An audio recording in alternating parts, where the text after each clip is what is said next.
लातूर जिल्ह्यातील जळकोट येथून निघणारी जळकोट ते केतकी संगमेश्वर या 5 दिवसाची पदयात्रा प्रतिवर्षाप्रमाणे आज जळकोट येथून केतकी संगमेश्वरकडे मार्गस्थ झाली आहे.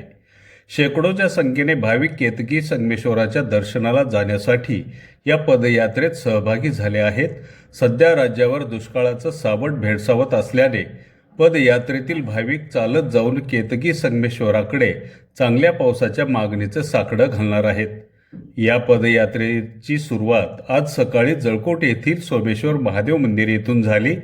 पदयात्रा शहरातून मार्गस्थ होत असताना ठिकठिकाणी पदयात्रेतील भाविकांचं स्वागत करण्यात आले.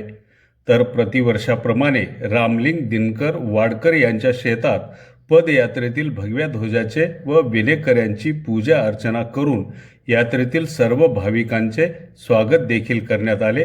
त्यानंतर ही पदयात्रा जळकोट येथून केतकी संगमेश्वरकडे मार्गस्थ झाले.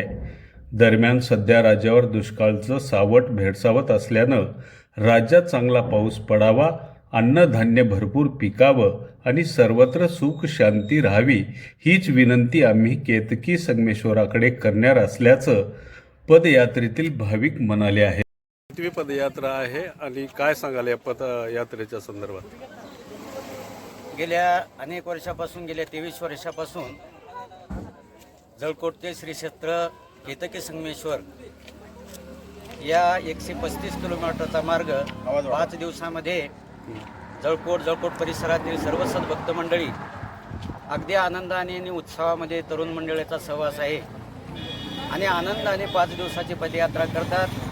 या पदयात्रेमध्ये अहमदपूरच्या तिकडल्या साईडनं अहमदपूर, चाकूर आणि इकडून या जळकोट तालुक्यातून पदयात्रा जाते आणि वाढवण पाटीला एका जागी होऊन 5 दिवसाचा प्रवास अतिशय आनंदामध्ये हा पदयात्रेचा महोत्सव साजरा होतो. कमीत कमी 1000-1200 लोकांचा सहभाग असतो. विशेष करून परप्रांतात जाणं असल्यामुळं महिलाला याच्यामध्ये अधिकार घेतलेलं नाही, ज्या अडचणी असल्यामुळं, आणि म्हणून मुलाची संख्या आणि सद्भक्ताची संख्या 1000 ते 1500 पर्यंत असते.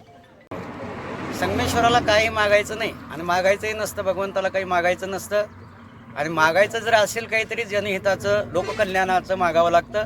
म्हणून परमेश्वराला एवढीच मागणी असेल आमची की यावर्षी अतिशय दुष्काळाचं सावट दिसतंय, पण एवढीच मागणी आहे की यावर्षी पाऊस कमी असल्यामुळे सर्व राज्यामध्ये, भारतामध्ये सुंदर पावसाची वृष्टी व्हावी आणि शेतकऱ्याचं कल्याण व्हावं, त्याच्यातून अन्नधान्य वाढावं, एवढीच संगमेश्वराला मागणी आहे.